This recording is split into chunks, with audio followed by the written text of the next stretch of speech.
कोई पॉजिटिव हो जाता है क्या? तो अब बीमारी ठीक होने लगती है। तो हमारे ख्यालों की, नकारात्मकता की, जो जो ये कैंसर हम पाल के बैठते थे ना अंदर ही, वो सत्संग में आने के बाद, गुरु मिलने के बाद धीरे धीरे सब कैंसिल हो जाता है। समझ में आ जाता है खोट मेरे मन में, कि हम खामा-खा दूसरे से सुख मांग रहे हैं, आस लगाए बैठे हैं। दूसरे के, कहते हैं ना, किसी के सहारे चलोगे तो कभी भी तुम्हें ठोकर लग सकती है। बहुत अच्छा वचन होता है, जिंदगी जीनी है तो अपने बल पर जियो, दूसरों के कंधे पर तो क्या उठती है। तो अगर तुम्हारी प्रसन्नता का आधार अभी भी दूसरे बने पड़े, तो कभी कोई जो मुंह लटक जाते हैं, क्यों लटक जाते हैं? इसीलिए लटक जाते हैं। फिर तुमने गड़बड़ कर ली। खुशी किसकी है? तुम्हारी स्वयं की है। और तुमने क्या मान लिया कि दूसरे को ऐसा करना चाहिए था, अपनी खुशा में होना है, दूसरे पे इल्जाम लगा रहे हैं। प्लीज, तो ये बात समझनी चाहिए सभी को। और थोड़ा सा आगे आया बेटा, थोड़ा आगे आ जाओ, पीछे लोग आते हैं। हमारे यहाँ इतनी अच्छी लगती है वो बात। एक सत्संग समझी हुई लड़की थी, अच्छे से उसने गुरु की बात समझी थी, गुरु का इशारा समझा था कि कैसे मैं अपने जीवन को अच्छा बना सकती हूँ। जब उसकी शादी हो रही थी, तो शादी के समय नेचुरली पिता बोलता ही है दामाद से कि मेरी बेटी की खुशियों का ध्यान रखना, आप मेरी बेटी की जो है ये खुश रहे, इसका ध्यान रखना। दामाद से ऐसे बोल रहे थे। तो लड़की साथ में थी, विदा हो रही थी।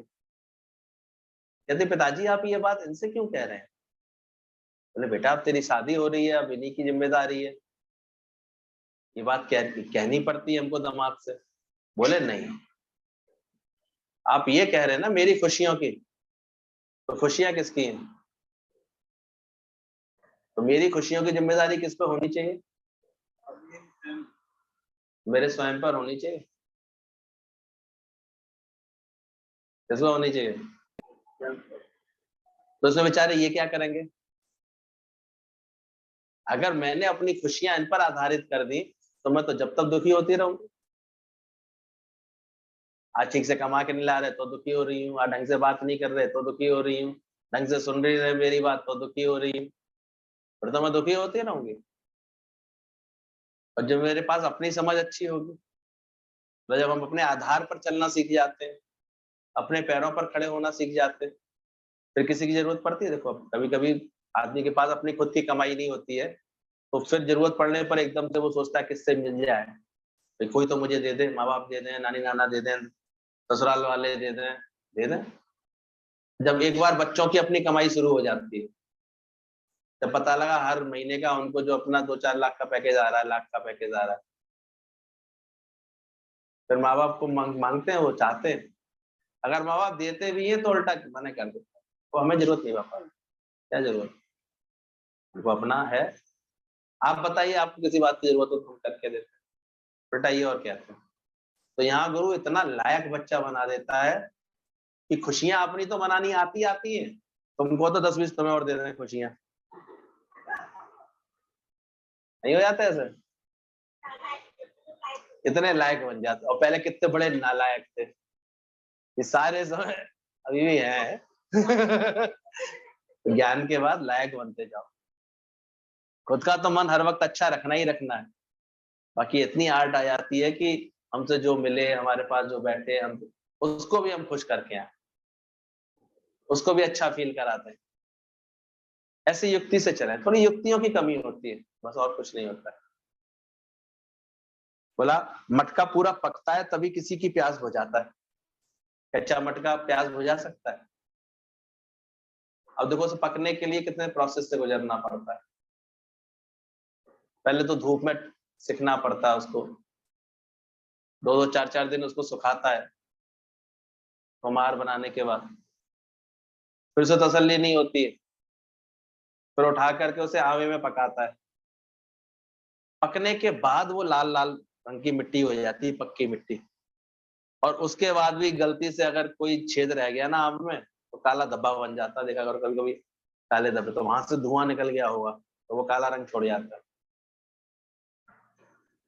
या थोड़ा सा भी किसी जगह से कच्चा रह गया तो वहीं से चटक आ जाती है उसमें। और फिर बिकता है तो लोग क्या करते हैं, ठक ठक ठक ठक करके उसको बजाते हैं, देखते हैं, तब जाके 10-5 रुपए का, 40 रुपए का आजकल तो हो गया क्या, कोई घड़ा बिकता है 100 रुपए का, बहुत ठीक, जीते रहो है। और भी महंगा आता है, कोई बात नहीं, भगवान दे रहा है तो खरीद लो, क्या जा रहा है। तो ये समझो, एक मटका, उस दिन इसने पहले दिखाया था ना कि मटका ने कितने शुक्राने खाए। उस व्यक्ति से लेकर के जब वो मिट्टी पड़ा हुआ था, वो मुझे उठा करके लेके आया, और आज मैं एक पका हुआ मटका बन करके संत के दरवाजे पर हूँ और सबकी प्यास बुझाता हूँ। ये सारा शुक्राना एक एक करके सबका शुक्राना गा रहा था। उस कुम्हार का शुक्राना, मट्टी लेके आने वाले उस गधे वाले का शुक्राना, और फिर जो है धूप का शुक्राना, फिर उस अग्नि का शुक्राना जिसने मुझे पकाया, फिर उस व्यक्ति का शुक्राना जो बाजार में से मुझे ठुक करके ले आया, फिर उसके उस भाव का शुक्राना जिसने मुझे संत के दरवाजे पर रख दिया, सत्संग में लाके रख दिया, फिर उन आने जाने वालों उसका शुक्राना जो मुझ में रोज पानी डाल जाता है नया फ्रेश, फिर उनका शुक्राना जो आकर के मुझसे प्यास बुझा लेते हैं। तो मैं किस बात का अभिमान करूं। कितना आजकल ये सेंटेंस चल रहा है, जब हमारा जीवन मिट्टी है तो हम किस बात का अभिमान करें, मट्टी होना एक, मट्टी से उत्पन्न हुए, तो अभिमान कैसा करें। तो यही समझ गुरु रोज हमको देता है। तो मटका पूरा पकता है तब किसी की प्यास बुझा सकता है। तो अपने को आनंद देने के लिए और अपने अंतःकरण को शुद्धि के लिए हमें कर्म करने चाहिए। गुरु जब सही दिशा देता है तो हमारी दशा बदलती है। नहीं तो बिना ज्ञान के हम भूल ही जाते हैं कि मनुष्य जन्म मिला था, कम से कम इसको एटलीस्ट इसको तो खुश करो पहले अंदर वाले को। और वो होंगे तुम्हारे अच्छे विचारों से, सही विचारों से, और नहीं तो लेकर के बैठे हुए तुम सोच रहे हो हाय मेरे संग ये गलत हुआ, ये बुरा हुआ, इसने ऐसा किया, तो खुद ही उलझते रहोगे, परेशान होते रहोगे। तो पहले तुम तो शुक्राना तो करो अंदर से, शुक्रगुजारी में तो रहो। तो गुरु हमको सिखा देता है अपने को आनंद देने के लिए, या सुख देने की बात नहीं कर, सुख तो अपने लिए बहुत जुटा लेते हो। सोचते हम लोग दुनिया में क्या सोचते थे कि अच्छा पदार्थ हो जाए, अच्छे घर मिल जाए, अच्छी गाड़ियां मिल जाए, अच्छे कपड़े लत्ते मिल जाए, अच्छा जेवर मिल जाए, इसको सुख समझते हैं ना। लेकिन यहाँ क्या बोला यार, अपने को आनंद, और आनंद वो होता है जो आने के बाद फिर जाए ना। वो सुख तो देखो आने के बाद चले जाते, सुख मांगा तो दुख आ गया। अब देखते नहीं, 4 महीने अच्छे से गुजार लिए, 1 महीने अगर कुछ कह दिया सुन लिया तो मन परेशान हो गया, अब सबरे खराब हो जाती है बात। तो जो भी सुख है वो तो कभी भी दुख में बदल जाते हैं। इसलिए क्या बोला गया, अपने को आनंद में रखने का तरीका वो कहाँ बैठ के सिखाया जाता है, सत्संग। आनंद आ गया, वो कब आएगा, प्रभु जी कोई चाह ना वाकी। जब गुरु ऐसा अभ्यास करा देता है तुम अंदर से इतने अच्छे से सावधान हो जाते हो। अब कोई नहीं, उस दिन बात हम पढ़ रहे थे, जब इतना अच्छा अभ्यास हो जाए कि इच्छाएं पुरानी जूती की तरह हम अपने दिल से निकाल के बाहर कर दें, इतना अंदर से समझना है। तो बोले अपने को आनंद देने के लिए और अपने अंतःकरण की शुद्धि के लिए हम कर्तव्य कर्म करते हैं, सावधान रहते हैं। कहीं ऐसा तो नहीं अपने अंतःकरण को किसी के लिए मैल से भर लिया, किसी के लिए द्वेष से भर लिया, किसी के लिए ऐसे अंदर से बुराई से भर लिया। इसलिए गुरु कहता है ऐसी प्रकृति बनाओ, हर वक्त सावधान, किसी में तो नहीं अटक रहा, किसी से तो नहीं अटक रहा, ये हर वक्त सावधान है, किसी में अटक तो नहीं रहा ये। तो रोज सत्संग में बैठ करके हमें सफाई सिखाता है कि अपने आनंद में रहने के लिए, अपने अंतःकरण की शुद्धि करने के लिए जिंदगी जीनी है तो अपने बल पर जियो, दूसरों के कंधे पर नहीं। क्योंकि कंधों पर क्या उठाई जाती है, अर्थियां उठाई जाती है। तो अंदर देखो तुम, कैसे जी रहे हो? अपना आधार ले लिया सारा। मनुष्य की दुख के बहुत बड़ा कारण यही है कि उसको यही अकल नहीं आती कि हमको अपना आधार लेके चलना है, समझ ही नहीं आती उसको। बचपन में माता पिता का आधार पकड़े रहता है, शादी हुई तो पति का आधार पकड़े रहता है, पति भी चला गया तो पुत्र का आधार पकड़ लेगा, और कुछ नहीं तो उसका मन कहता है पैसे का आधार। इतनी सारी पी करता रहता है, पिता पुत्र पति पैसा, सीधे सीधे परमात्मा का आधार नहीं देता। ये मनुष्य जन्म मिला है तो मैं किसके आधार से चलूं? वही जी रहा है ना इस रूप में। कौन है अंदर बताओ? अपने को ना जाना तूने, आना जाना बना रहा। अपने को ये नहीं जान पाते कि तू वास्तव में है। बड़ी आसानी से बिके जाते हैं, कभी किसी की माँ बन गए, किसी की पत्नी बन गए, किसी की बहन बन गए, फिर किसी के बच्चा बन गए, किसी के कुछ बन गए। जो है हम ब्रह्म स्वरूप, वो भूले रहते हैं हमेशा। इसलिए आनंद हर वक्त बिगड़ता रहता है, गायब होता रहता है। तो सत्संग में बैठ करके रोज ये अभ्यास करो, अपने बल पर जीना सीखो। मेरी खुशियों की जिम्मेदारी किसकी है? आनंद की जिम्मेदारी मेरे स्वयं पर है। अभी कोई तैराकी सिखा रहा है और आप कहो कि नहीं आप हाथ पैर चलाओ, वो कहेगा भाई तू चला। कोई ट्रेनर सिखा रहा हो, सत्संग में भी आकर के हम ज्यादातर यही गलती कर बैठते। यहाँ भी गुरु का आधार पकड़ लेते हैं कस के, बाहर से आधार। इस सोचते गुरु गुरु है ना, गुरु संभालेगा, गुरु करेगा। और गुरु कितनी बार चीख चीख के कह रहा भाई अपने ज्ञान का आधार ले, अपने सत्य का आधार ले। गुरु कहां से कितना आधार, कैसे आधार दे सकता है? सोच, अभी अचानक ही कोई घटना घटे, कोई बात घटे, क्या कर सकता है? अब अपना पंखा होता तो निकाल के कर लेते।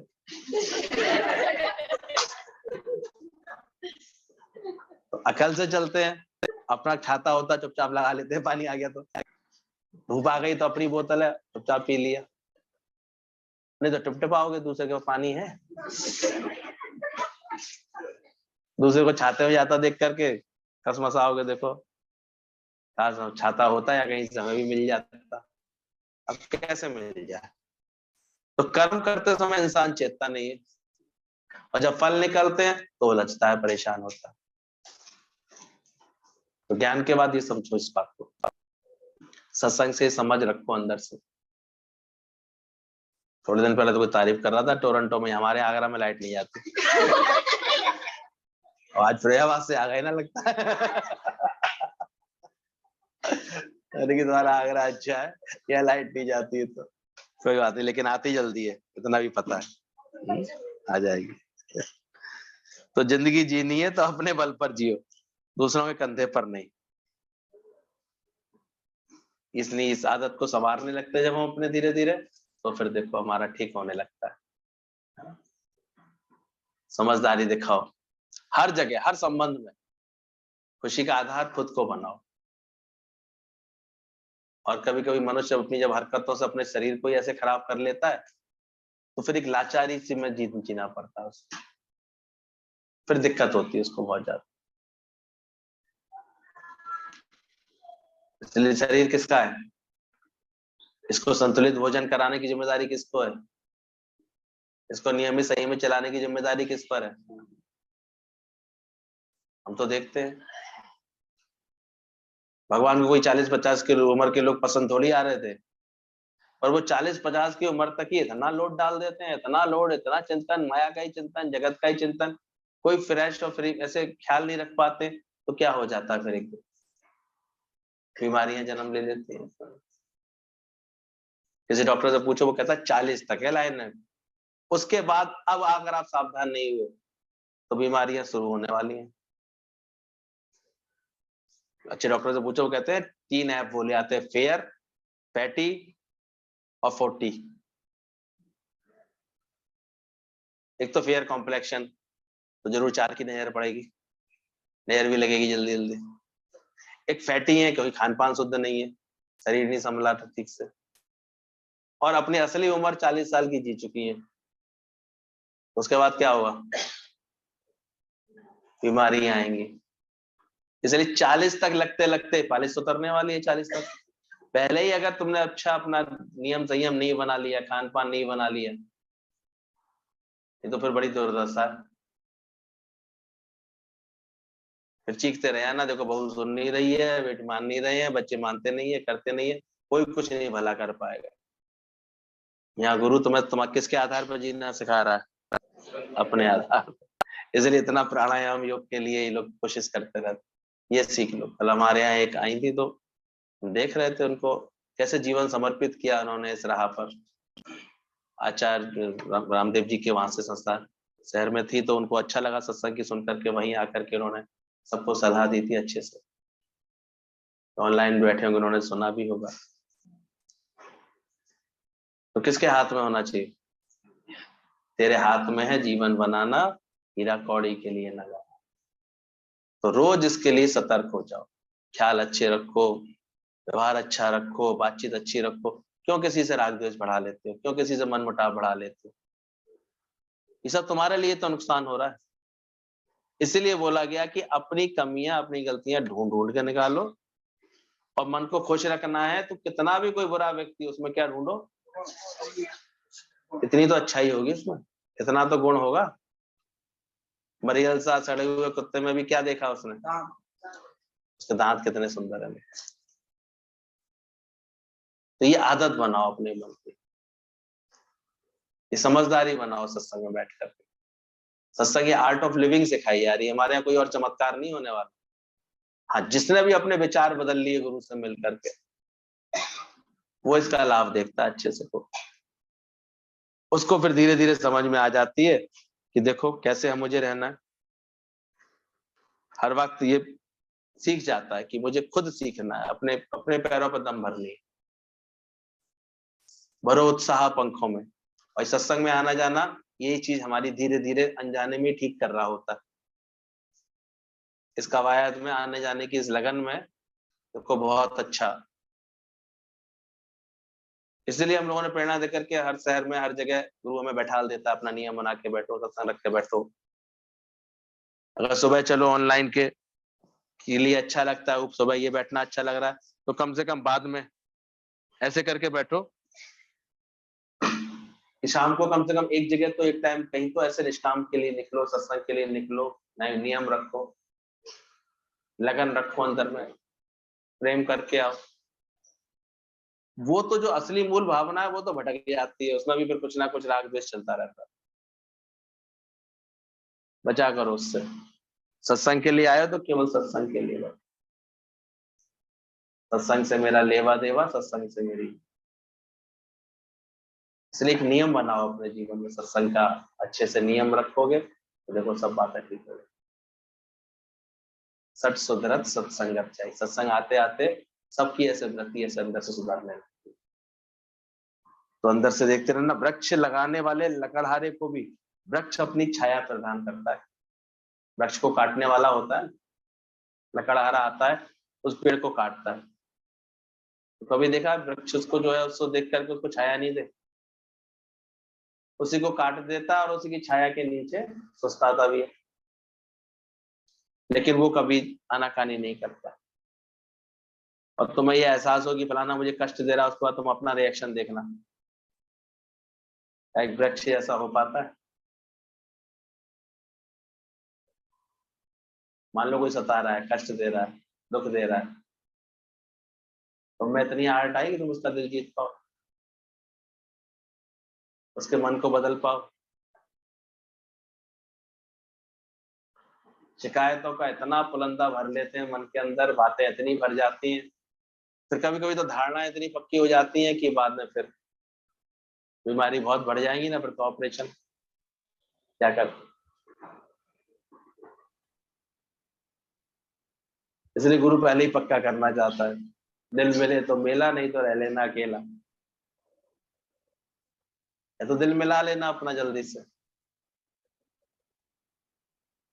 या आर्ट सीख लेना। तो जितना देखना अंदर से, वृक्ष काटने में लकड़हारे को वृक्ष अपनी छाया प्रदान करते हैं। ज्ञानी विपरीत चलने वालों से भी भेद नहीं करता, उनसे भी प्यार करता रहता है। वृक्ष अपनी उनसे भी भेद नहीं करता, माना प्यार करता रहता है उनसे,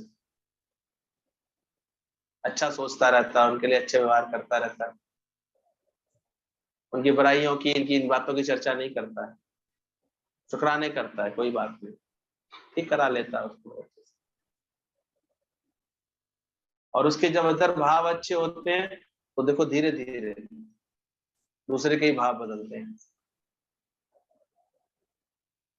ऐसे करके बदलाव लाओ, इसलिए समय लगता है, इसलिए पूरा धीरज रखो अंदर से।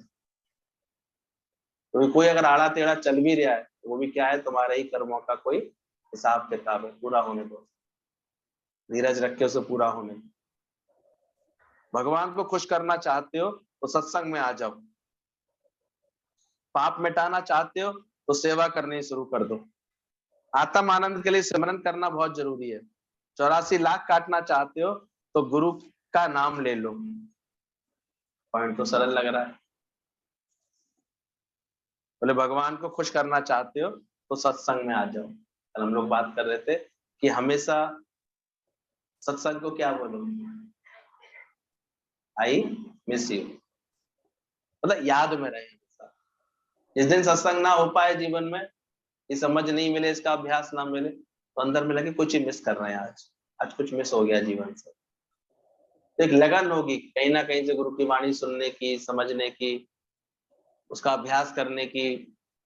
ऐसे जाकर के अगर कहीं सत्संग हमको आसपास मिलता है तो वहां जाकर के बैठने की एक लगन होनी चाहिए। तो सत्संग के लिए हमेशा क्या सोचना चाहिए, आई मिस यू, एक लगन बढ़नी सत्संग के लिए। और बोला गया सेवा को हमेशा क्या बोलो, आई लव यू, उकटाओ मत। नहीं तो कभी कभी हम ऐसा स्वभाव बना लेते हैं, आप देखा करो। उस दिन हम लोग बात कर रहे थे कि गुरुद्वारे में जाकर के तो बहुत सेवा कराएंगे, पर घर में अगर कोई सेवा करनी पड़े, नौकरानी जिस दिन नहीं आए उस दिन इतना मन चलाएंगे बैठकर। समझ लो ना, आज घर भी तो गुरुद्वारा बना लो अपने, वहां तो जाकर के इतनी इतनी रोटियां सेक करके आते हैं लोग बाहर, और घर पे अचानक रात को 4 गेस्ट आ जाए तो वहां मन चलाते। क्यों गुरुद्वारे बनाए गए, गुरुद्वारे पे एक ट्रेनिंग सेंटर होता है, वहां हम सेवा से बहुत प्रेम करना सीखते हैं। और नहीं तो अक्सर देखो दुख का एक बहुत बड़ा कारण यही होता है कि अभी हमारे उस सेवा को लेकर के प्रेम नहीं रह गया है, सुख मांग रहा है, देने की आर्ट नहीं सीख रहा। बहुत बड़ा कारण यही होता है। हर जगह इज्जत मिले, मान मिले, मुझे सुख मिले, मुझे समझा जाए, अब हो रहे हैं परेशान। कि गुरु क्या सिखाता है, गुरु की फौज क्या होती है, गुरु के जो बंदे होते हैं वो कैसे होते हैं, उल्टी सेवा करते हैं, कहीं भी जाएंगे सेवा उल्टा करने की कोशिश करते, मांगने की कोशिश नहीं करते। हम लोग कहीं भी जाते हैं, वहां की महफिल को रौनक देने की कोशिश करते, खुशी देने की कोशिश करते, प्रेम देने की कोशिश करते हैं, कि मांगते हैं कुछ। हम क्या दे सकते हैं ये सोचो, हम ना सोचे किया क्या, हमें क्या मिला ये नहीं सोच, हमने क्या दिया ये सोच। अभी देखो ऐसा स्वभाव बनता है यार, ये तो गारंटेड बात है, मायके से दुखी होके लौटे होंगे तो छुट्टियां खत्म हो गई।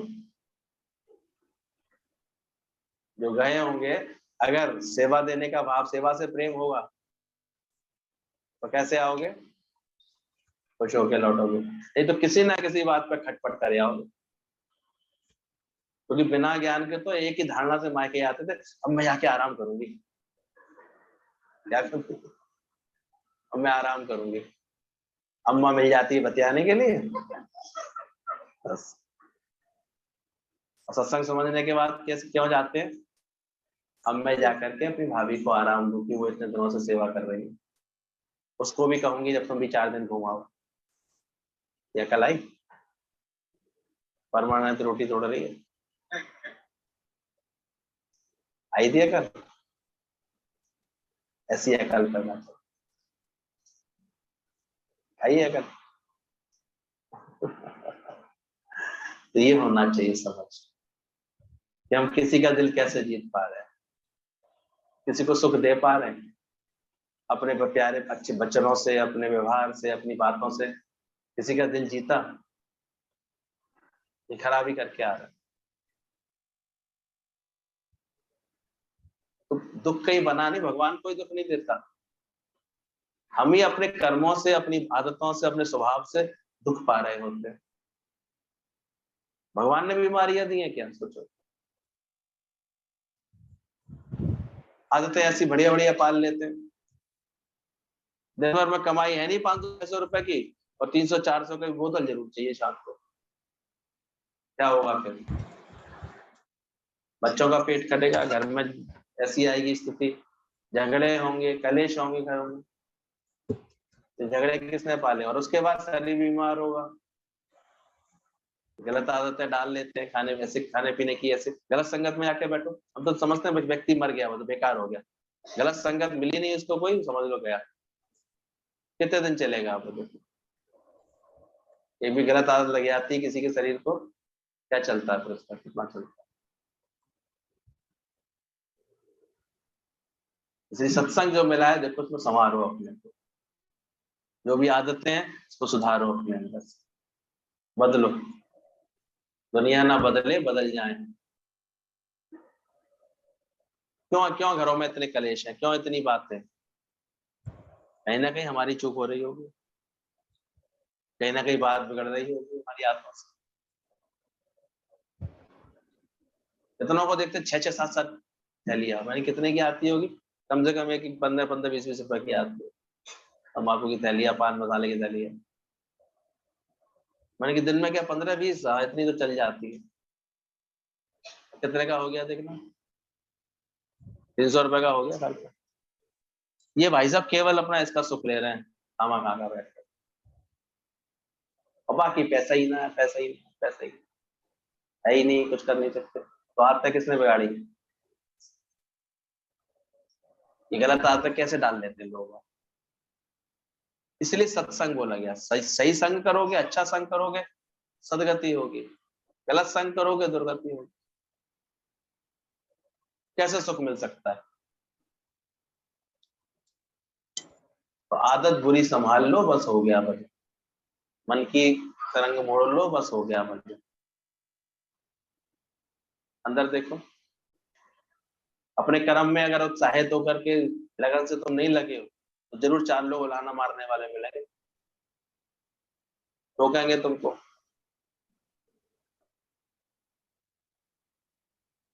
चेक करो इस बातों को कि कहाँ चूक हो रही है, कहाँ गलती हो रही है। सुख सागर में आकर के प्यासे क्यों बैठे हैं अभी तक? कहीं ना कोई गलती है।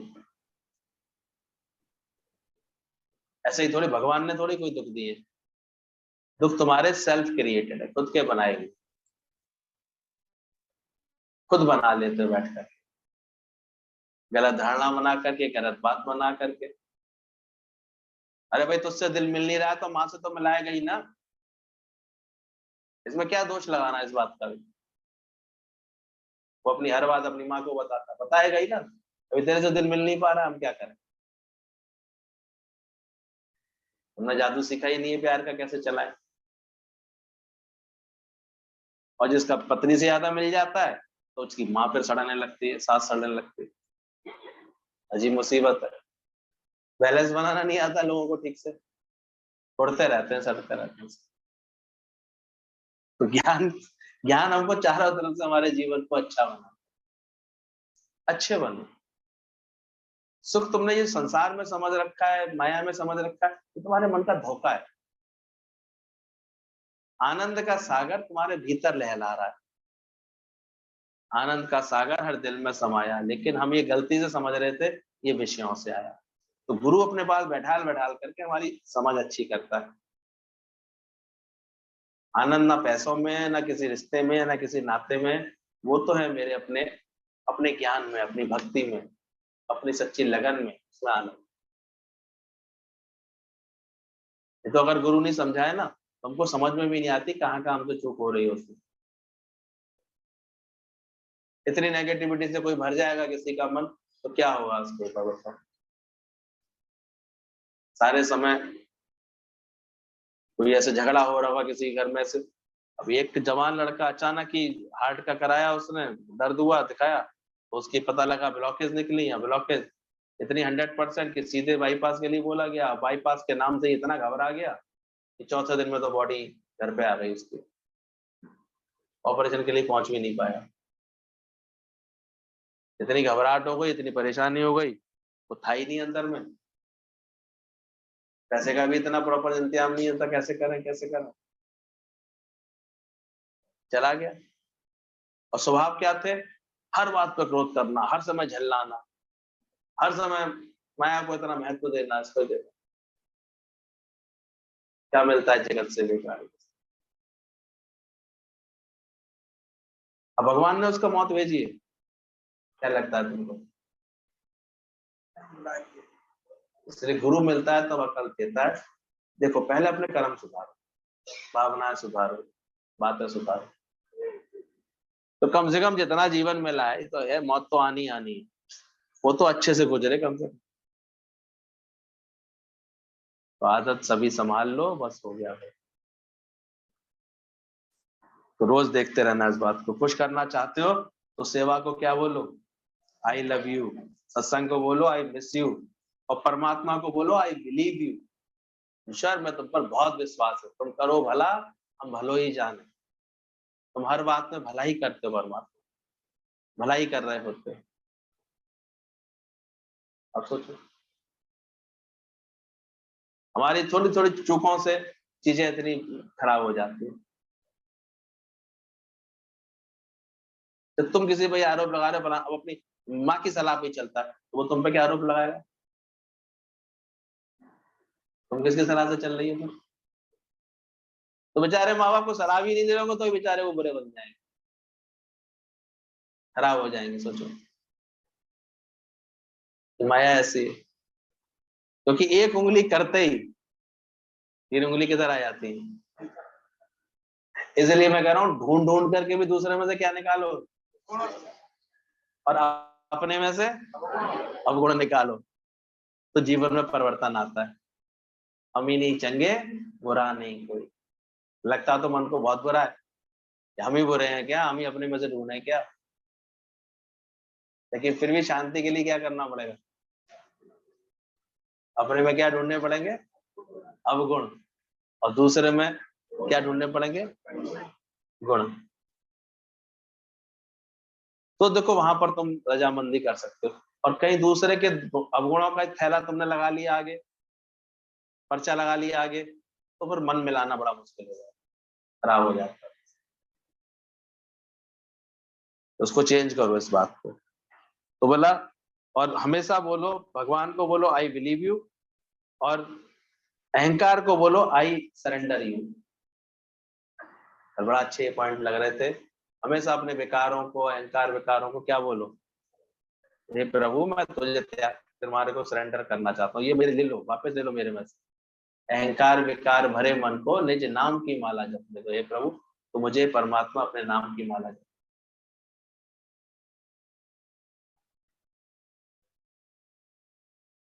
अपने अपने संभाल खुद करना सीखो। बार बार गुरु आकर के ये बात समझाता है।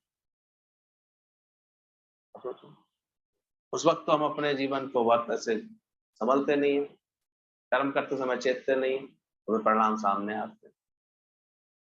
दादा जिस दिन कह रहे थे, देखो कैसे अब हॉस्पिटल के चक्कर लग रहे हैं, परेशानियां हो रही हैं, पर उस समय इतनी लापरवाही, सुबह का नाश्ता ही उसकी जो मिर्ची पकौड़े से होता था,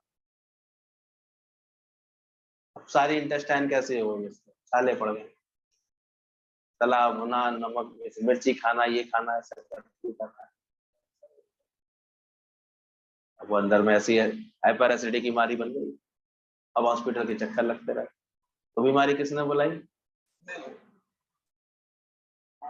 तो भाई भगवान को माफ करो। तो सारे समय सोचते रहते भगवान मुझे दुख क्यों दे रहा है, भगवान मुझे कष्ट क्यों दे रहा है, भगवान मेरे साथ।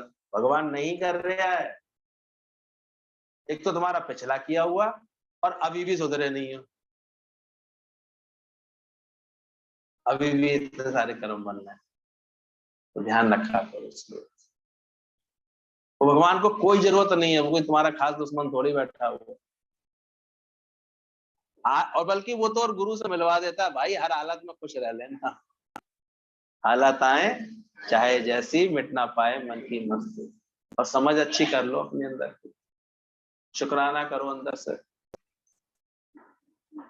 हर हालत में परमात्मा की शुक्रगुजारी में रहो, देखो ठीक हो जाएगा सब कुछ। तो ध्यान रखना, इसलिए हमेशा परमात्मा से क्या बोलो और गुरु से क्या बोलो, आई ट्रस्ट यू, ये गुरु मुझे तुम पर पूरा विश्वास है। जब हमारा स्कूल में विश्वास होता है, प्रोफेसर पे विश्वास होता है, तो हम अच्छे मन लगा के पढ़ पाते हैं। क्या हम आशा करें आपका गुरु पे पूरा विश्वास है? पता नहीं, किसी की हानि नहीं है। पक्का परम फेथ, विदाउट शेक। मन को आनंद शांति मुक्ति कहाँ से मिलेगी? और कहीं से नहीं, तो गुरु से ही मिलेगी, साकार सदगुरु से ही मिलेगी। ऐसा जब विश्वास आता है, पता नहीं जा तो रहा हूँ या पढ़ाई अच्छी होगी कि नहीं, तो कैसा विश्वास है, तो आपको नहीं अच्छा लगेगा। तो ये भी जरूरी होता है, अंदर का पूरा विश्वास। और उनको मिल भी जाती है, इनको विश्वास होता है, तो तेरे को है, सोच लो अभी। तो बोलते हैं गुरु आई ट्रस्ट यू, पूरी तरह मुझे तुम पर विश्वास है। बोला अपने अंदर, बोले 84 लाख कटवाना चाहते हो तो गुरु का नाम ले लो। हम सोचते हैं ऊपर से हम गुरु का नाम रटते रहेंगे, ये नाम ले लें, नाम का मतलब गुरु का नाम बोलते रहे, हरिओम हरिओम बोलते रहे, या गुरु कोई नाम मंत्र दे दे वो हम रटते रहेंगे, ये मतलब नहीं है। नाम मैं माने गुरु से ये आर्ट सीख लो कि मैं नहीं हूं। 84 कब कटेंगी तुम्हारी? जब अंदर से पूरा अहंकार तुम्हारा मिट जाएगा, तब तो मुक्त स्वरूप होगे, वरना 84 में आते रहोगे, जन्म मरण में पड़ते रहोगे। तो गुरु ये आर्ट सिखाता है हमको, जो अच्छी लगन रखते। तो लोगों ने इतना सरल समझ लिया कि नाम लेना गुरु से सबसे कठिन काम होता है, पूरी मैं मिटवाना उसके आगे, पूरी तरह से अपना ना मैं नहीं, परमात्मा बस तू ही है, हर हालत में क्या लगे, तू ही है, बस तू ही है, बस तू, परमात्मा तू ही है। तो ये गुरु से ये नाम ले लोगे ना, तो सारी देखो तुम्हारी मैं पूरी तरह से मिट जाएगी। अपने अंदर कब्रिस्तान और मंदिर दोनों रखो, और क्या करते जाओ, अवगुणों को कब्रिस्तान में दफन कर दो और गुणों को मंदिर में सजाते जाओ। ये आर्ट सीखो। अपने अवगुणों को तुरंत जैसे दिखे, जैसे पकड़ में आए, उसे दफन करो एकदम कब्रिस्तान, और जो गुण है वो सजाते जाओ। दूसरों को भी अंदर देखो, उनके अवगुणों को तुरंत क्या करो, दफन करो, और उसके गुणों को क्या करो, सजाओ। तो जितना साथ निभा दे उतना तू उपकार समझो। ज्यादातर मन परेशान और भारी होने का कारण यही होता है कि दूसरे में हम क्या देख लेते हैं,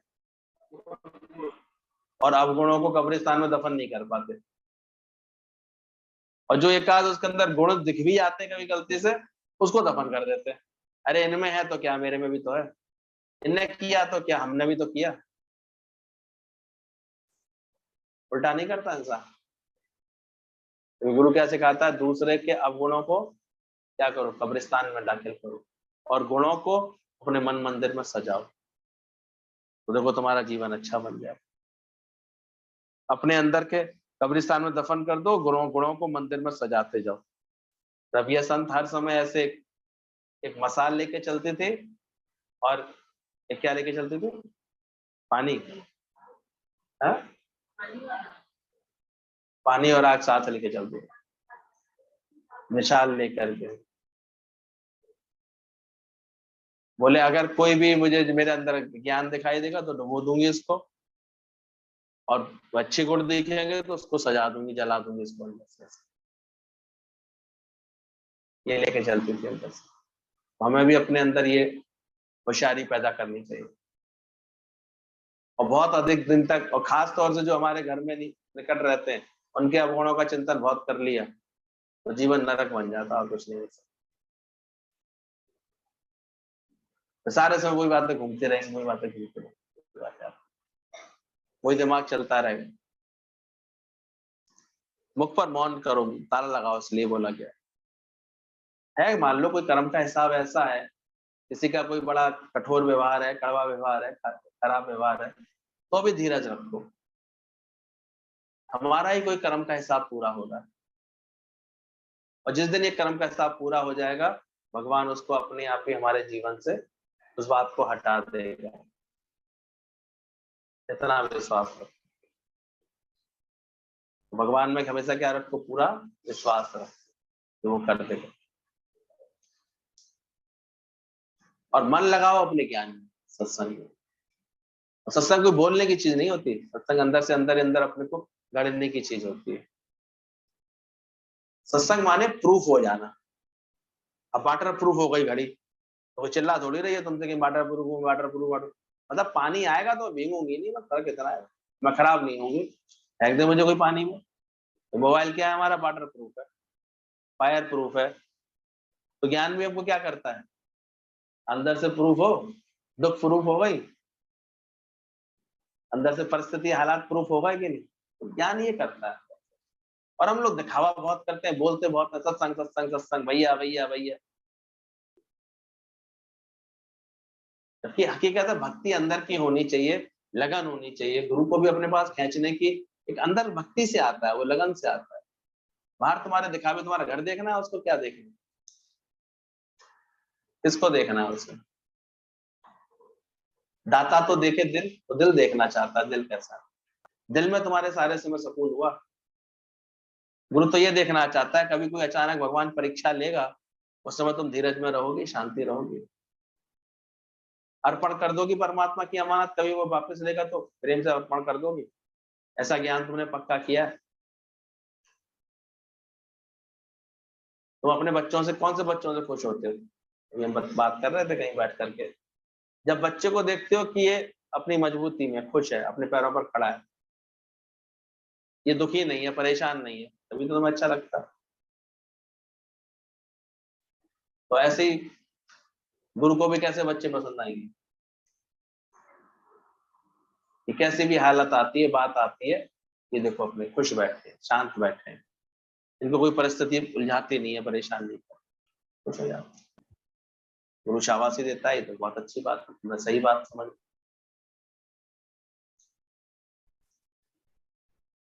सत्संग हमारे जीवन को ऐसे पलटा लगवाता है, इसी को समझना।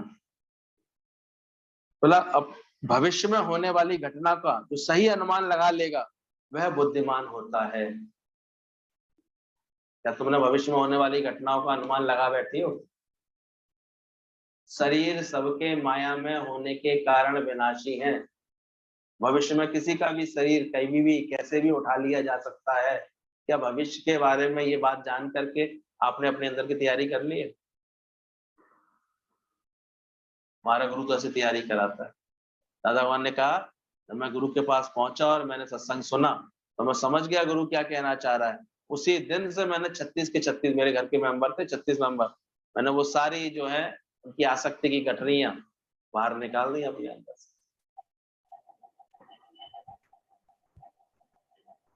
तो भविष्य के बारे में पता है, धन बढ़ भी सकता है, धन कम भी हो सकता है, जानते हो भविष्य के बारे में? कम होगा तो उलझोगे तो नहीं, इतना ज्ञान सीख लिया। बहुत बढ़ जाएगा तो बोरा तो नहीं जाओगे, पूछो अपने आप से। परमात्मा छूट तो नहीं जाएगा, ज्ञान की लगन छूटेगी तो नहीं। तो ये समझदारी है, जो अपने भविष्य के लिए होने वाली घटना का सही अनुमान लगा लेगा, वह बुद्धिमान होता है। वह विपत्तियों में स्वयं से भी और दूसरों से की भी रक्षा कर पाता है। उस दिन हम लोग बात कर रहे थे, कृष्ण को योगियों का योगी क्यों कहा गया? इसलिए बोला गया उन्हें योगियों का योगी, क्योंकि उनके पास हमेशा युक्तियां रहती थी। कभी कृष्ण भगवान को ऑब्जर्व करो,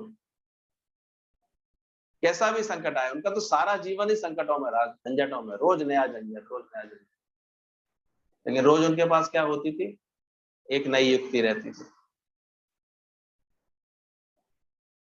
उससे निकलने की उनके अंदर में युक्तियां होती थी। इतना अच्छा ज्ञान था उनके पास। तो गुरु भी चाहता है तुम्हारे अंदर ऐसा ज्ञान आया कि भविष्य में होने वाली घटना का तुम सही अनुमान लगा पाते हो? क्या पता नहीं था pandit this body will leave you? क्या पता नहीं था शरीर में अचानक में कोई बीमारी भी निकल के आ सकती है? क्या पता नहीं था माया जो है मिथ्या है, धोखा देने वाली है? क्या पता नहीं था जो लड़की है वो एक दिन विदा होगी? इतनी ममता क्या डाल ली उसमें कि अब रो रहे हैं, उसकी विदा हो गई, अब रो रहे हैं बैठकर। अरे भगवान ने मन लगाओ। क्या पता नहीं था कि सब तुझको छोड़ कर देंगे, नाता ही तोड़ कर देंगे? और वो जिसके हाथ की रोटी खाएगा उसकी तो गुणगान करेगा। पता नहीं है क्या? तुम सब फेल हो जाते हो जब कोई भविष्य की सही तुम्हें पता ही नहीं क्या होने वाला है। यहाँ बैठाल बैठाल के पेपर आउट करवाता हूँ मैं बार बार। पता है क्या हो सकता है और पता है क्या क्या हो सकता है? सब तुझको छोड़ कर देंगे, नाता ही तो। एक दिन ये शरीर ने खट्टू लाल ये ऐसा हो जाएगा कि सारे समय जो है ये कहेगा अब किसी का आधार मिले, किसी का सहयोग मिले, किसी का ये मिले। पता नहीं था क्या पहले ही प्यार करके नहीं चलना चाहिए था? सबसे राग द्वेष बना के चलो, कौन आएगा तुम्हारे पास बैठने के लिए? कौन तुम्हारा सहयोग करेगा फिर? बताओ। ज्यादा भविष्य के बारे में तुम अच्छे अच्छे दृष्टा नहीं। कहीं एक जगह लग के काम करोगे तो तुम्हारी बात बनी, क्या तुम्हें भविष्य की ये बात पता नहीं है? एहसास है कि नहीं? और आजकल इसमें शांत समझते हैं, थोड़ी दिन यहाँ काम के लिए, थोड़ी दिन वहां काम कर लिया, बाद में हम देखते हैं बेचारे उलझे उलझे रहते हैं, परेशान। तो कहीं उनकी बात ही नहीं बन पाती। कैसे बनेगी बात? दूसरा फिर मतलब पे यूज कर लेगा तो मैं निकाल के रख दूंगा। मतलब कहीं अपनी सिंसियरिटी दिखाओ, अपनी कमिटमेंट दिखाओ। जहाँ कार्य कर रहे हो वहां पर ये दिखना, अगर दिख लेता है एक बार बॉस को ही समझ में आ जाता है कि यहाँ के लिए समर्पित है, देखो फिर वो नहीं छोड़ेगा। अभी देखो एक बार घर में ये स्थान बन जाता है कि नहीं ये इस परिवार के सुख दुख का ध्यान रखती है, खुश होकर चल, तो देखो वहां उसकी पूरा स्थान बन जाता है कि तो अपना फ्यूचर तुम खुद ही बिगाड़ देते हो अपने। और बुद्धिमान कौन है? जो भविष्य को ठीक तरह से आकलन करके चलता है। आजकल देखा करो बच्चे पैदा भी नहीं होते उससे पहले की आगे की प्लानिंग रखी होती है उनके दिमाग में। समझदारी होती है कि नहीं? आजकल जो समझदार इतना इकोनॉमिकली प्लान करके चलते हैं, इतनी मेरी अर्निंग होगी, इतने इतने सालों का मेरा जॉब है, इतनी अर्निंग मेरी हो जाएगी, इतनी मेरी सेविंग हो जाएगी, ये मैंने प्लानिंग कर ली है, इतने से मैंने LIC ले रखी है, इतने बच्चों के बच्चा जब 16 साल का हो जाएगा तो इतने पैसे उसको मिल जाएंगे, एडमिशन की जरूरत पड़ेगी तो कर लेते हैं। अच्छे लोग समझदार लोग अपनी पूरी समझदारी से चलते हैं। और अनजान लोग ऐसे रहते हैं क्या होगा, क्या करेंगे, कैसे चलेगा, वो ऐसे चलता है। इसका आधार मिल जाए, उसका सहारा मिल जाए, इससे सहयोग मिल जाए, तो ये ढूंढते रहते हैं, इसलिए फिर दुखी होते हैं। आधार मान लो तुमने किसी का चाहा, अभी वो आधार नहीं देने के मूड में है, अभी वो सहारा देना नहीं चाह रहा पूरी तरह से, और तुम इतना सोच के बैठे हो वो इतना ही सहारा दे रहा है, तो भी दुखी हो जाओगे। तो दुख सुख के झूले में क्यों झूलना पड़ता है? हमारे पास खुद की समझ अच्छी नहीं होती, इसलिए ज्ञान समझ करके अपनी समझ अच्छी बनाते जाओ, तो देखो झूले में झूलना तुम्हारा धीरे धीरे छूट जाता है, बंद हो जाता है। समझदार होते चलेगा। ये सत्संग रोज हम भविष्य की होने वाली घटनाओं को तो सही अनुमान लगा लेता है। क्यों भगवान को त्रिकालदर्शी बोला गया है? हम लोग गुरु जी को देखते थे, गुरु जी ने ज्ञान इतने अच्छे तरीके से सुनाया, हम लोगों का बुढ़ापे तक की सब सेटिंग समझा दी है कि ऐसा होगा। उनके पास तो ऐसी अंतर्दृष्टि आ गई थी। हम एक लेटर हमें गुरु जी ने खास लिख के फिरोयाद के लिए हमारे लिए लिख के दिया, हम जब भी उसको पढ़ते हैं हैरान हो जाते हैं। तब लेटर तो उन्होंने 2009 8 या 9 में लिखा था, आज 22 में भी अगर उसको पढ़ते हैं ना तो ऐसा लगता है हमारे भविष्य की सारी चीजें वो लिख के गए हैं उसमें। वो इतना दूरदर्शिता से लिखा गया है। अंदर होना चाहिए, हमको समझ होनी चाहिए कैसे चलना है। बाद में फिर तो कहने को ये सुनना ही पड़ता है, बोया पेड़ बबूल का, तो बहन जी आम नहीं मिल सकते तुम्हें। बबूल के पेड़ पे आम अब आके दिखा देना, उल्टा सीधा व्यवहार करके, मन खराब करके, संबंध खराब करके, फिर प्यार पाके दिखा देना। पहले कौन से पेड़ पेड़ बो दिए,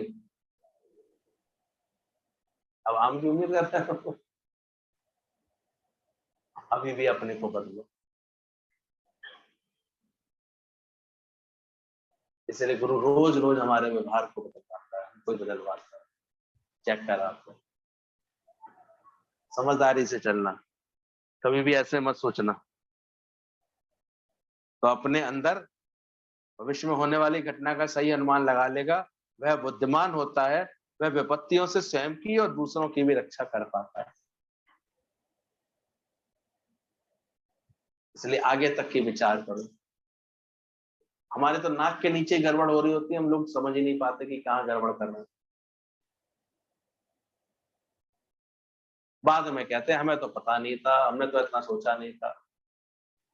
गड़बड़ हो जाती है, दुख मिल जाते हैं ऐसे फिर अंदर से।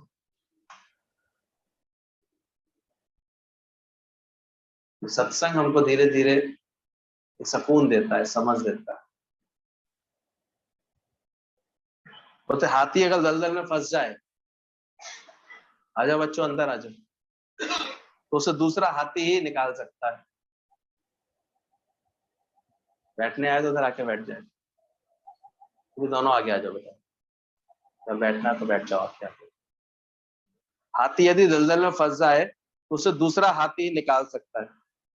हमारे अंदर के भारी अज्ञान को गुरु ही निकाल सकता है।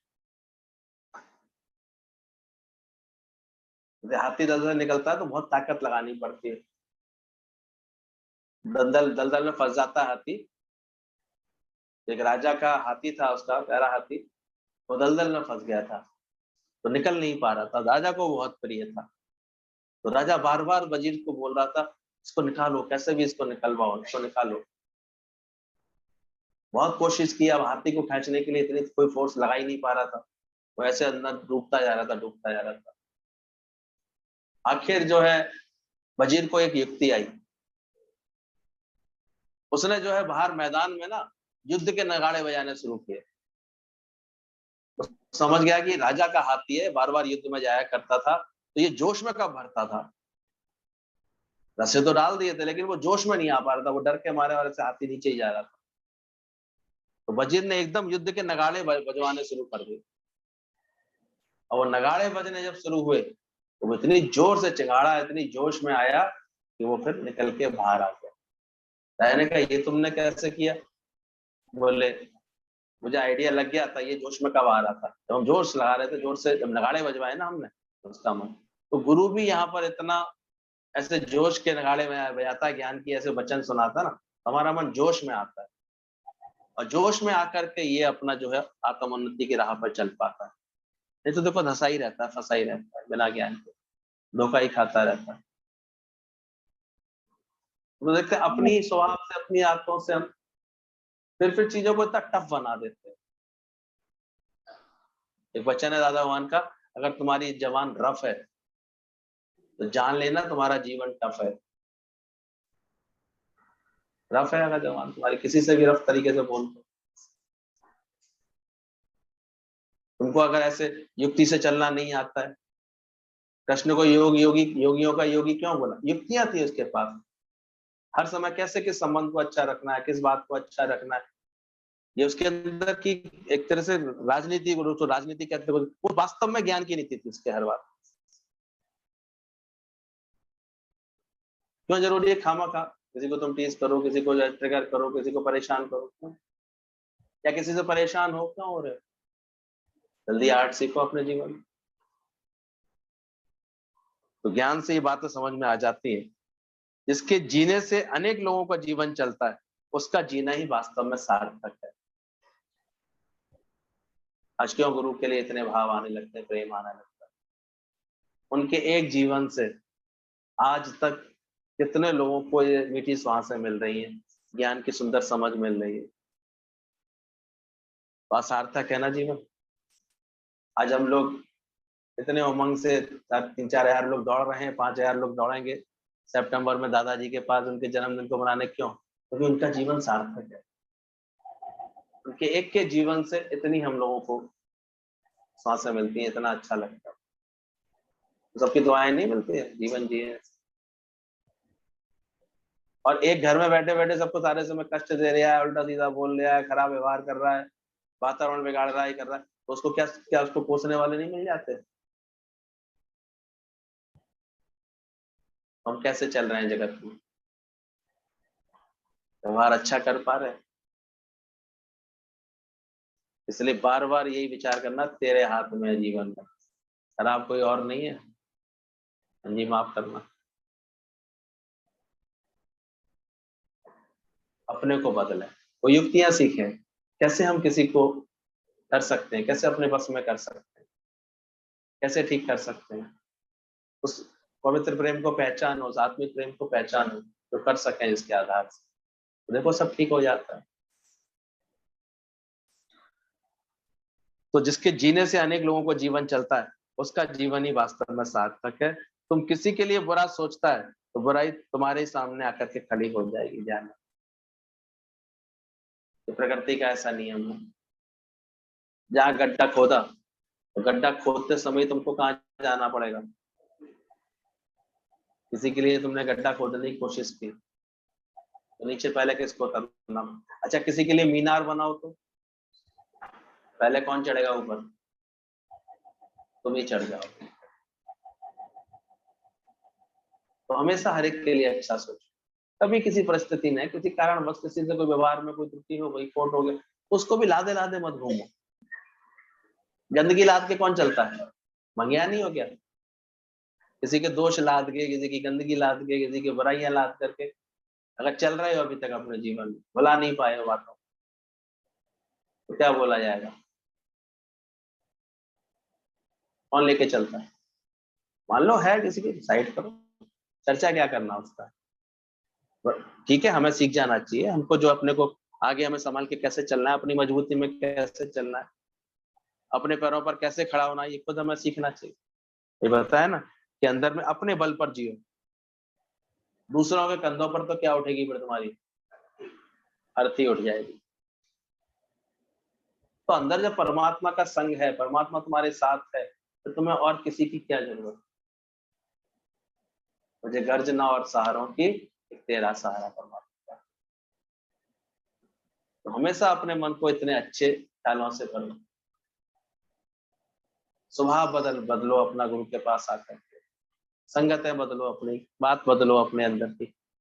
सबसे पहले तो अपनी मैना का अभ्यास करो, अपने अहंकार का त्याग करो, क्योंकि मैं ना कर बावरे खाली खाली रहते।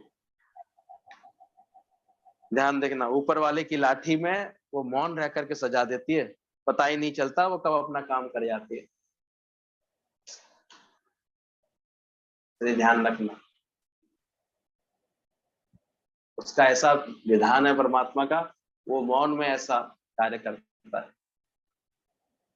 उसकी लाठी में आवाज नहीं होती, मौन में अपना काम करता है। अंदर समझना, दुनिया है दौना, चाट खाई और फेंक दिया। दुनिया वाले भी सुख लेंगे और फिर फेंक देंगे, इसलिए ऐसे भी नहीं बनो। फिर ये उलाहना देते मत करो दुनिया को, सब मतलब के सब ऐसे हैं। तो पहले ही ज्ञान पक्का करो, पहले ही भविष्य समझो, सब बात। तुम्हारा खुद का शरीर तुम्हारे संग वफा नहीं दिखाएगा, दूसरे से क्या उम्मीद कर रहे हो? भाई दादा के पास जब शिकायत कर रही थी, दादा ने बताओ, आज तो तुम शिकायत कर रही थी, बहू देखो एक रोटी भी नहीं पूछती है, खाना ऐसे भी नहीं करती, इतना भी नहीं करते। बोले माई एक बात बता, तो तुम जवान थी तो तुम्हारा शरीर कैसा था? अरे मैं तो दौड़ दौड़ करके 400 लोगों का खाना बना लेती थी, मैं इतना काम कर लेती थी, मैं इतना कर लेती। बोले अब कर पा रहा है? ये शरीर कर पा रहा है अब? तो बेवफा में बेवफा है कौन? तुम्हारे स्वयं का शरीर की कोई और है? तो गुरु हमारे को ऐसी समझ देता है, तब हमारे अंदर से फालतू की बातें निकलती है, समझ में आती है। एक दिन यही हमको धोखा देने वाला है। अभी किसी और से क्या हम उम्मीद करें। वो जब हिरन को एक तीर लगा और वो दौड़ता जा रहा था, दौड़ शिकारी उसके पीछे दौड़ रहा था, दौड़ते दौड़ते वो एक गुफा में पहुंच गया। थोड़ी देर बाद शिकारी पहुंच गया उसके पीछे। तो हिरन ने शिकारी को अपने सामने देख के उसे धक्का मार के हंसने लगा। तो हंस क्यों रहा है तू? बोले इसलिए हंस रहा हूं कि देखो आज मेरे ही खून ने तो बेवफाई करी है, और किसने करी है? आज तुमको यहाँ तक लाने वाला क्या थे? मेरी तो खून के धब्बे थे, कौट पड़ते आज तुम आते चले। तो करता कौन है? तो दुनिया में जो कभी कभी हम खामा खा सबकी बेवफाई की बातें करते हैं, ये ऐसा मिला, ये ऐसा मिला, ऐसा मिला, सबसे बड़ा बेवफा क्या है? हमारे खुद का शरीर एक दिन। तो ऐसी समझ लेकर के पहले अपने मन को इसी से ही उपराम करो, देह अध्यास से ही उपराम करो, इस सुख बुद्धि का त्याग करोगे और प्रेम बुद्धि, सेवा बुद्धि, ये वाली बुद्धि थी धारण करो अंदर से। इसलिए सेवा को हमेशा क्या बोलो? I love you. जो भी सेवा सामने आए, कभी अचानक भी जैसे भी आए, हमेशा बोलो आई लव यू। सत्संग को बोलो हमेशा आई मिस यू। ध्यान रखना, पूरे साल का टैक्स एक बार में देना पड़ेगा तो बड़ा भारी लगता है। इसलिए समझदार लोग क्या करते हैं, जो अच्छी बड़ी बड़ी इंडस्ट्री चलाते हैं, बड़ी कराते हैं ना, हर तीसरे महीने वो एडवांस टैक्स जमा कर देते हैं। करा दिया? कोई बड़ा कारोबार है, इकट्ठा बाद में 5 लाख टैक्स भरना है, इनकम टैक्स बनेगा ही बनेगा। जमा करा दिया ना, निकल नहीं, जुलाई में कराना पड़ता है, ध्यान रखना। तो एडवांस टैक्स, इकट्ठा टैक्स देना पड़े उससे पहले पहले ही करा देते हैं। नहीं तो एक और मुसीबत हो जाती है, फिर वो उस पर भी टैक्स लगाते हैं, पेनल्टी लगाते हैं, ब्याज लगा देते हैं। क्योंकि आप बिजनेस कर रहे थे, आपको कमाई हो रही थी, आपने 3 महीने बाद ही सरकार को क्यों नहीं पहुंचाई इसका टैक्स? इस बात का भी दोष होता है, पेनल्टी लगती है। ध्यान रखना हमेशा, एक साथ टैक्स देना पड़ेगा तो कितनी दिक्कत हो जाएगी। इसलिए समय समय पर अपना ख्याल खुद ही रखना सीख लो। ये तो एकदम से हेल्थ टैक्स जिस दिन लगा देता है ना भगवान, फिर कहते हो देखो इतना, इतनी परेशानी हो रही है, इतनी दिक्कत हो रही है, एक साथ ना देना पड़े तो क्या हम दे पाएंगे? जरा सोचो। गुरु नानक शिष्यों के साथ जा रहे थे, अचानक ही उन्होंने देखा शिष्यों को ऐसे भूख लग रही थी, भूख का समय भी था। तो गुरु तो दयालु दातार होता ही है। शिष्यों ने एक ने इशारा किया, गुरुदेव तो बहुत बहुत भूख का समय हो रहा है, बहुत ऐसे देर हो गई है, कुछ खाया नहीं है। तो गुरु ने करुणा में ऐसे इशारा कर दिया, जाओ इस पेड़ के ना फल तोड़ के खा लो। और वो था रीठे का पेड़ पौधा, और रीठा बहुत कड़वा कसैला फल होता है, लेकिन उस समय सबने खाए, उतने मीठे मीठे रीठे, सब बड़े संतुष्ट होकर के सबने खाए, बड़े खुश होकर खाए। लेकिन मन का लालची स्वभाव है, सबने जो थोड़े बहुत लोगों ने 2-4 फल ऐसे उठा के जेब में डाल लिए, बाद में भूख लगी तो फिर खा लेंगे। गुरु ने जब आज्ञा दी तब खा लिए, तब तो मीठे थे, लेकिन वो रख लिए। और बाद में जब भूख लगी तब खाए, वो एकदम कड़वे कड़वे थे। बोलता गुरु जी ये क्या, अब ये रीठे उस समय मीठे थे, अब एकदम से ये कैसे कड़वे हो गए? तुम्हारे संग्रह करने से। तो इतना विश्वास रखो हमेशा। गुरु जी बोला, समय पर जिस चीज की जरूरत होगी भगवान अपने आप पहुंचाएगा, उस वक्त मिलेगी तो बड़ी मीठी होगी, और बाकी तुम इसके लिए व्यर्थ की चिंता करोगे तो वो देखो कड़वे हो जाएंगे। तो हमेशा गुरु से ये समझ लो, जो भी समय पर तुमको देखो कोई बात मिलेगी, जो सहयोग मिलेगा, जो बात मिलेगी, वो हमेशा तेरा भाणा मीठा लागे, जो तुझ भावे साईं भली का। जैसे चलाओ भगवान, तेरी बहुत तेरा बहुत थैंक्स है परमात्मा, लाख लाख शुक्राने हैं तेरे। सब ठीक हो जाएगा। समय पर अपना डिसीजन अच्छा रखो, भविष्य की बात अच्छे से सोच के रखो, बात समय से चलो अंदर से, और सबसे ज्यादा तो इस संकल्प के साथ चलो, ये जीवन प्रभु ने धारण किया हुआ है, वही इसको जीवन तुमने दिया है, तुम ही इसको संवारने वाले हो, तुम ही इसको चलाने वाले हो। तो अंदर इतनी संतुष्टि में रहना चाहिए हमेशा।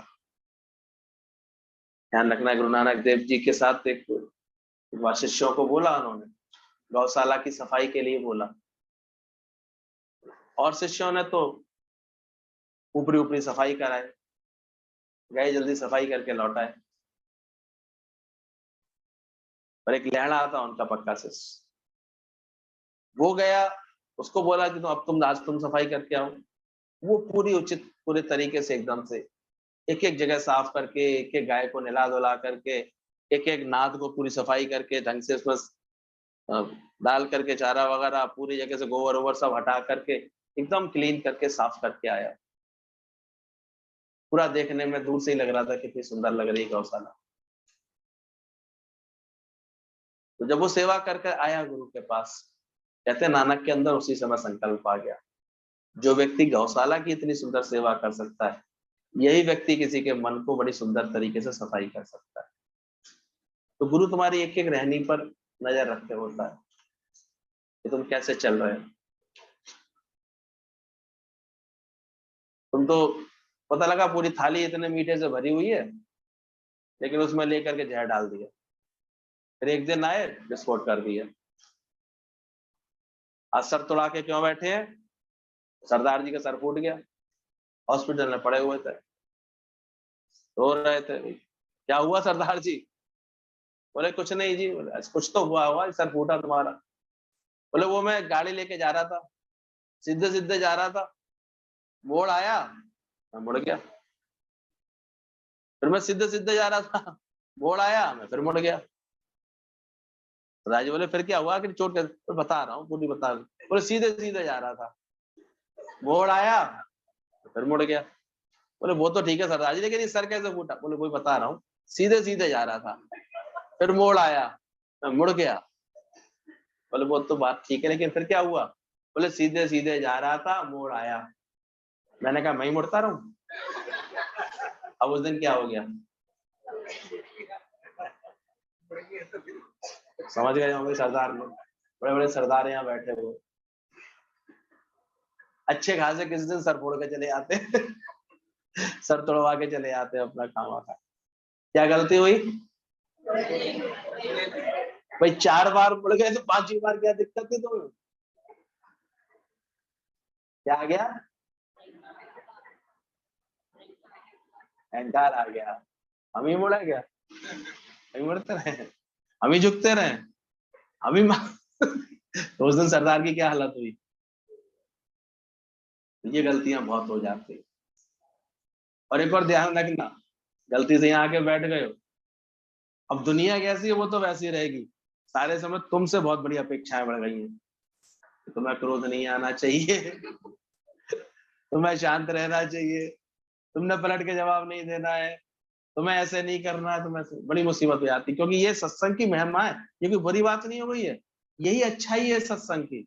आप इतने सालों से मंदिर जा रहे थे, तीर्थ जा रहे थे, दुनिया में कथा भागवत में जा रहे थे, किसी को कोई मतलब नहीं था, उन्हें पता है बदलेगी नहीं, वो स्थान अच्छी तरह उन्हें पता है कि वहां कोई बदलाव नहीं आएगा, ये जैसी है तो बहन जी वैसी रहेंगी। लेकिन 4 दिन भी सत्संग में लगन से आके बैठे आना, उसके बाद अब आपसे अपेक्षा है लोगों की, तो अभी भी अगर चुपचाप खिसकना तो खिसक जाना, हमारे यहाँ कोई टेंशन नहीं है, क्योंकि यहाँ बैठने के बाद अब तुमसे सब क्या उम्मीद करेंगे? इन्हें तो कम से कम मोह नहीं करना चाहिए, इन्हें तो कम से कम क्रोध नहीं करना चाहिए, इन्हें तो कम से कम इच्छा नहीं करनी चाहिए। और यही हमारे गुरु की बहुत बढ़ाई है, उसने ऐसा सत्संग हमको दिया है कि 4 लोग हमारे ऊपर अब नजर रखने लगते हैं कि सत्संग तो जाते हैं, करते क्या है, सत्संग तो जाते हैं, बोलते कैसा है, सत्संग तो जाते हैं, इनका व्यवहार कैसा है, आदतें कैसी है, स्वभाव कैसे है। तो मता पाण के लजाई, मता गुरु के लजाई, ऐसा नहीं कोई कर्म करो जो तुम्हारे गुरु को लज्जित होना पड़े। तुमको भी लज्जित, तो तुम क्या होगे, गुरु ही लज्जित होगा। तो अपना तो सर फटवाओ गई, इसलिए चुपचाप जब भी मोड़ आए तो क्या कर लेना चाहिए, अपने को ही मोड़ते जाओ, अपने ही हाथ जोड़ते जाओ और अपनी लगन परमात्मा के लिए अपना जीवन बनाते जाओ। ये जीवन किसने दिया है, भगवान से आए हैं तो कहाँ रहें,